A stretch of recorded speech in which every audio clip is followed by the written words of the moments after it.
I'm Mary, and I've been a doctor for almost as long as I've been Adam's wife. We've had our share of good times and tough moments, but those 32 years together passed by so quickly. Our home, big and warm, was always full of life, especially when our sons, Larry and Brian, were young. Larry and Brian were very different from each other, like night and day, but each brought their own kind of happiness into our lives. Adam and I, both being doctors, worked really hard to create a comfortable life for our family. Over the years, we managed to buy a couple of apartments, renting them out for some extra money. Life seemed to be going well until one day, Adam came home looking pale and more serious than I had seen him in years. "Mary, we need to talk," he said with a heavy tone as he put down his medical bag by the door. "I had some tests done last week. The results, they came back. It's cancer, Mary." The months that followed were a whirlwind of hospital visits, treatments, and endless hours spent in waiting rooms. Adam fought bravely, but the cancer was relentless. Watching the strongest man I knew weaken and fade away was heartbreaking. No amount of medical knowledge could prepare me for that kind of pain. One evening, as we sat quietly in the living room, Adam took my hand and said, "Mary, if things don't go the way we hope, you need to make sure everything is taken care of with the boys. The will is all set, and you'll be fine financially." Not long after that conversation, he was gone. The funeral was a solemn event, with family, friends, and colleagues coming from all over to pay their respects. But it was the quiet in the house after everyone left that hit me the hardest.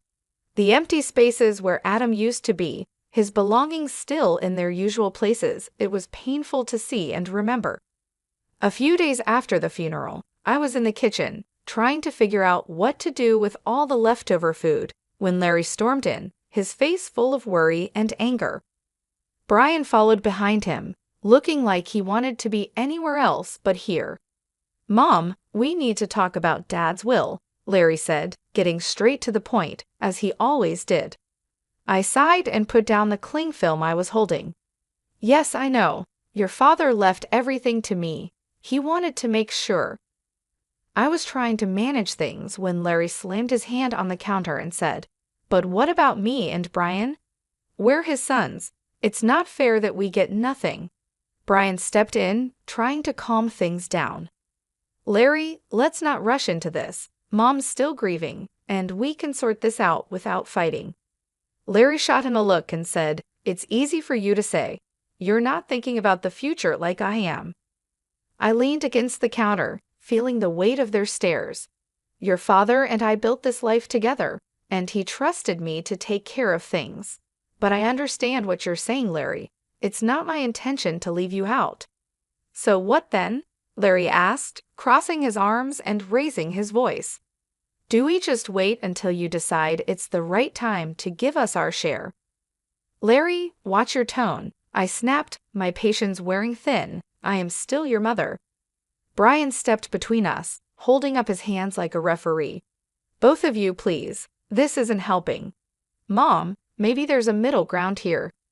I nodded and rubbed my temples, thinking it over. "Okay, here's what we can do. The apartment's your father, and I invested in the ones downtown," I started, but Larry interrupted. "Yes, those." I gave him a look that told him to be quiet for a moment. "I was thinking you each take one. They're yours to live in or rent out, and from the savings, let's say $320,000 each to help you get started with whatever you need." Larry bit his lip, clearly doing the math in his head. "And the rest of the stuff? The house, the money?" he asked. "That stays with me for now," I replied. "When I'm gone, it will come to you, as your father wanted." Larry looked like he wanted to argue more, but Brian nudged him and said, "Let's think about this. It's a fair start. Mom's not leaving us with nothing." Larry finally nodded, though he still seemed unhappy. "Fine, but I want this in writing, Mom. No more surprises." Of course, I agreed. "We'll get everything documented properly." As they left the kitchen, I could hear Brian whispering to Larry, "Give her a break, will you? She's doing her best." Larry muttered something under his breath that I couldn't catch, and honestly, I didn't really want to. As I washed up the dishes, I wondered if Adam could see us and what he would think. I hoped I was making the right choice, but only time would tell. And time, that tricky thing, isn't always on your side. It was a sunny afternoon, one of those rare days that makes everything feel okay, when Larry brought Julie over to meet me for the first time. They hadn't been dating long, but Larry was already head over heels for her. You could tell by the way he was fussing over her, which wasn't like him at all. They walked in, and right away, Julie had this confident air about her, like she owned the place. She was dressed up and strolled into my living room, with barely a hello, her eyes scanning everything around. "Nice place you've got here," she said, flipping her hair back as she sat down without waiting to be invited. Larry was sitting beside her, grinning like a fool. I forced a smile, trying to be a good host. "Thank you, Julie. Can I get you anything? Coffee, tea?" "Coffee sounds lovely," she replied, then turned to Larry. "Babe, make sure it's black, no sugar." Larry nodded and headed to the kitchen, leaving me alone with her in my own living room, feeling like I was the guest. The silence was awkward until she finally spoke. "So Larry tells me you're pretty well off," she said, looking around at the decor. "I'm used to a certain standard, you know. My parents made sure of that." "That's good to hear," I said, not really sure what else to say. Larry came back with the coffee and handed Julie her cup. She took a sip and made a face. It's all right. Anyway, we've been talking about our future together, planning ahead, you know." "That's wise," I said, glancing at Larry, hoping he'd give me some clue about where this conversation was going. Julie set her cup down and said, "Yeah, and speaking of planning, we've been thinking about the wedding. You know, I want something special. Larry has probably told you I saw this place that's perfect for a rehearsal dinner, but it's a bit pricey. It's about $50,000. I almost choked on my coffee. $50,000 just for the rehearsal dinner. Larry jumped in. "Mom, it's important to Lauren. We want to start things off right." I put my cup down, feeling a storm brewing inside. "Look, that's a lot of money for a dinner, Julie. We need to be reasonable." Julie's face hardened. "Reasonable? Larry says you have the means. I don't see why we should compromise on something that important." Larry was nodding along with her, but I could see the unease in his eyes. He knew he was asking too much. "I'm all for celebrating," I said, trying to keep my voice calm, "but $50,000 is more than I can justify." Julie stood up, her chair scraping loudly against the floor. "I'm not used to compromising on my standards, Mary." I made it clear to Larry that I expected a certain standard of living. Larry tried to calm things down. "Mom, maybe we can find a middle ground." "There's no middle ground on $50,000 for a dinner, Larry. That's final," I snapped, my patience running out. Julie picked up her purse and glared at me. "Fine, if that's how it's going to be, then maybe we need to rethink some things." They left soon after, and I sat there, stunned by what had just happened. The nerve of that girl, coming into my home, drinking my coffee, and telling me how to spend my money, it felt like a slap in the face, a wake-up call I wasn't prepared for. A few days later, I was out at the grocery store when Larry and Julie decided to drop by again. By the time I got home, Brian was awkwardly trying to entertain them in the living room. The tension in the air was so thick that it made me want to turn around and leave, but it was my house, so I gathered my courage and walked in. Julie, all dressed up as usual, handed me a list as soon as I put down my grocery bags. "Mary, we've thought a lot about the wedding gifts, and here's what we've decided on. I hope this will be easier for you to handle." I quickly looked over the list she handed me. It was surprisingly reasonable kitchen appliances, some nice china, even a couple of pieces of furniture. "This seems quite reasonable," I said, feeling a moment of relief. "I think these are wonderful choices, really."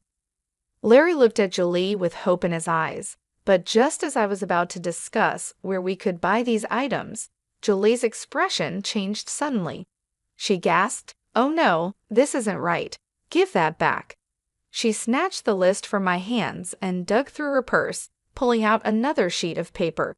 Here's the actual list. This new list was nothing like the first. It included an apartment, a luxury car, an exclusive vacation, and even diamond jewelry. My jaw dropped. Is this some kind of joke? Julie didn't flinch. No joke, Mary. These are the gifts we expect only the best for our wedding. I stared at her, then at Larry, waiting for him to say something, anything, to show he didn't agree with this craziness.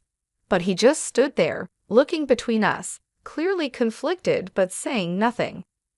I couldn't hold back anymore. Larry, why are you letting her do this? You know this is unreasonable. Julie cut in, her voice rising. This doesn't concern you, Mary. You just need to pay up and keep quiet. When Brian stood up, his face was serious. That's enough, Julie. You're not going to talk to our mom like that.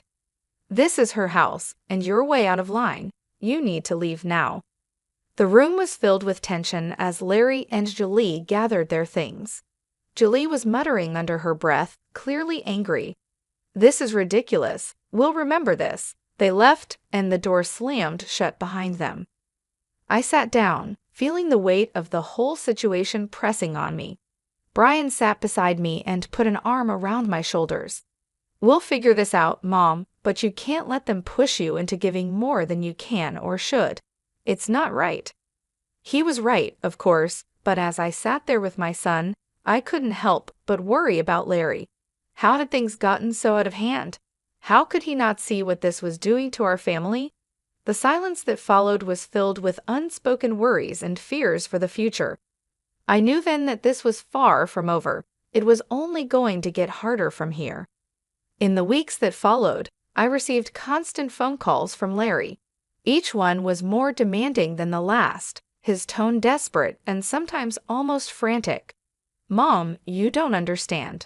I can't look poor next to Lauren's family, he'd argue, his voice cracking with stress. You have the money. Why can't you just help me out here? I sat at the kitchen table, phone pressed against my ear, feeling a knot in my stomach.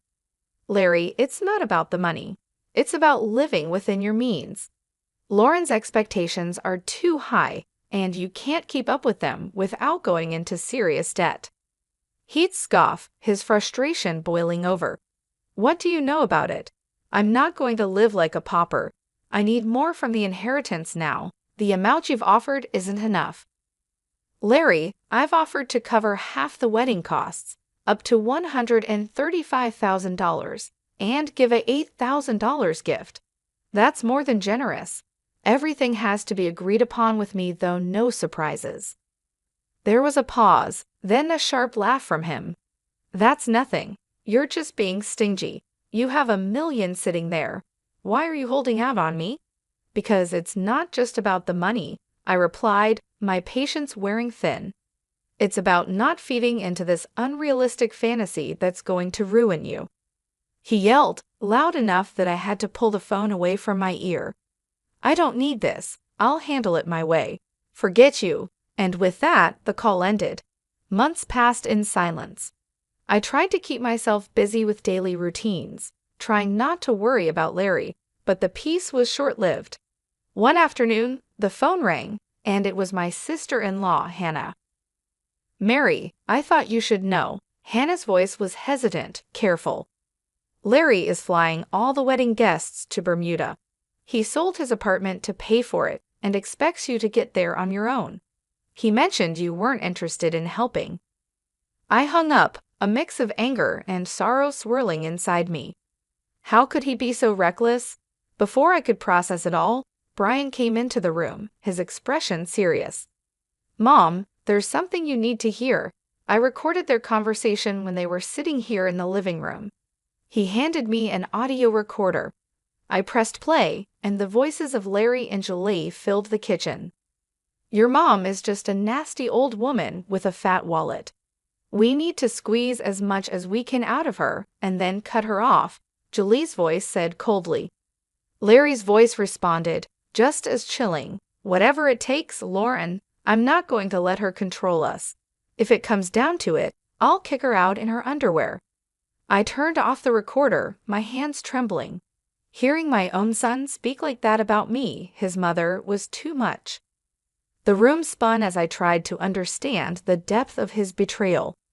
Deciding to fly to Bermuda wasn't easy, but Brian was by my side, both of us tense but determined to face whatever awaited us.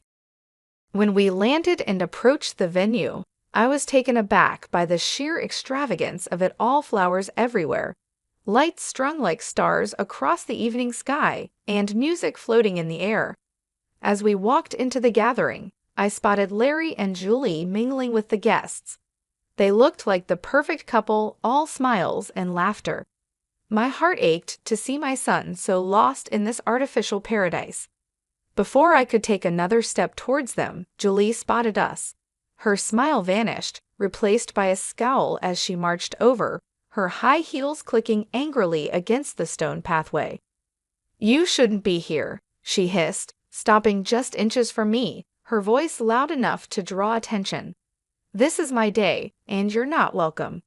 I was stunned, but before I could respond, her parents, who had overheard everything, came over. Her father, a tall and stern-looking man, spoke first. "Julie, that is no way to speak to your guest, especially not to Larry's mother." His tone was firm, and it made her cheeks flush with embarrassment. Her mother, looking just as upset, turned to me with an apologetic smile. "Mary, please come with us. Let's find you a place to sit." They guided us away to a table at the edge of the setup. It was clear that this spot was an afterthought, with no proper setting. The ceremony started soon after, with speeches that felt empty given the tension.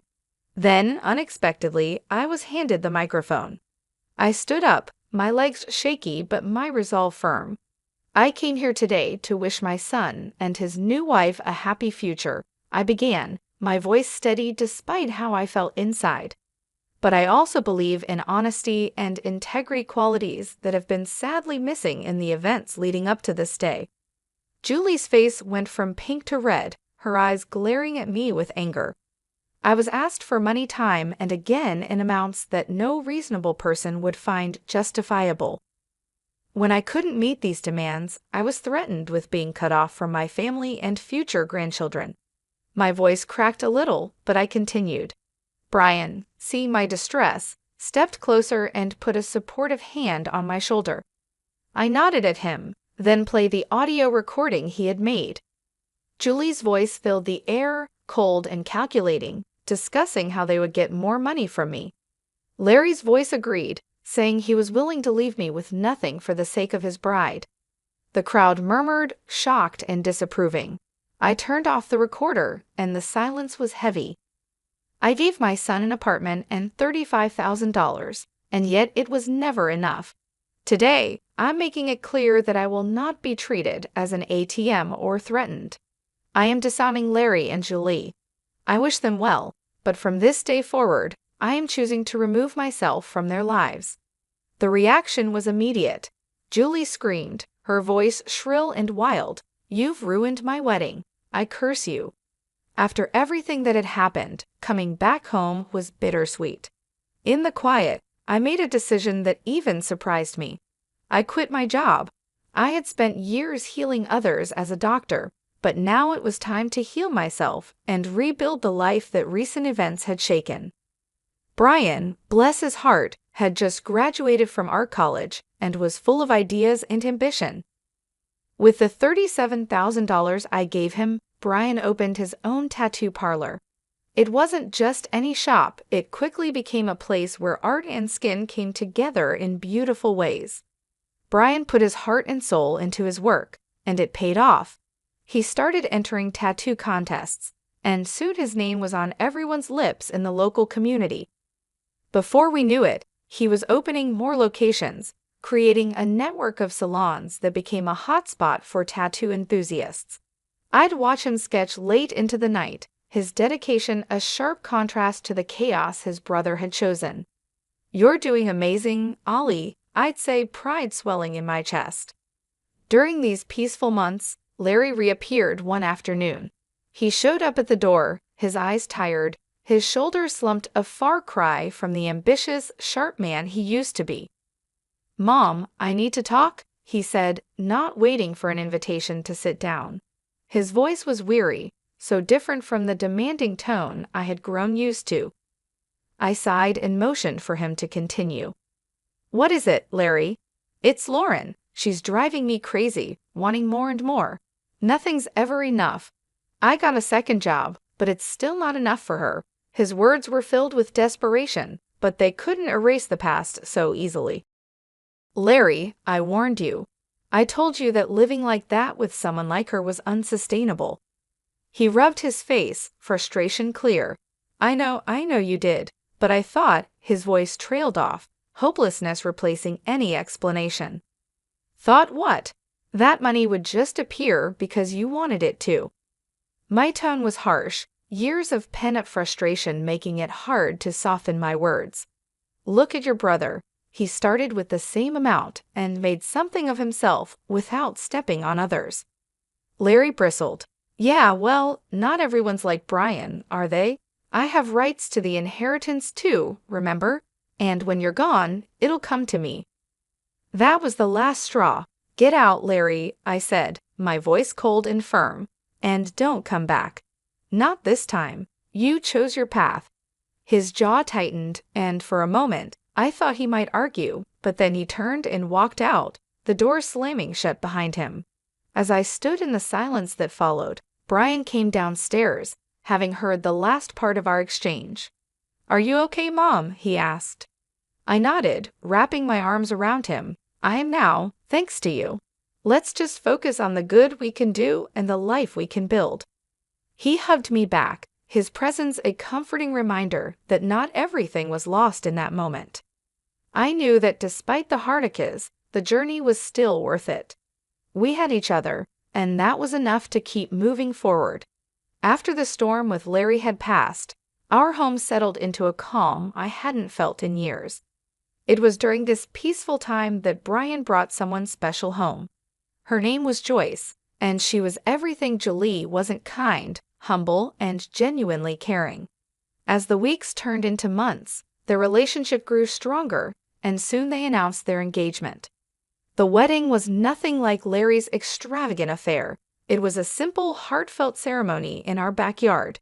Flowers from the garden, homemade decorations, and a small group of close friends and family made the day perfect. During the reception, I pulled Brian aside and said, "You've chosen a wonderful woman," my voice thick with emotion. He squeezed my hand and replied, "I learned from the best," giving me a knowing look.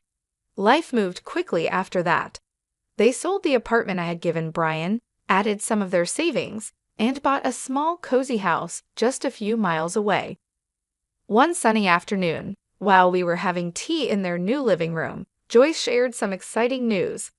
"Mary, we're expecting twins," she announced, her eyes shining with joy.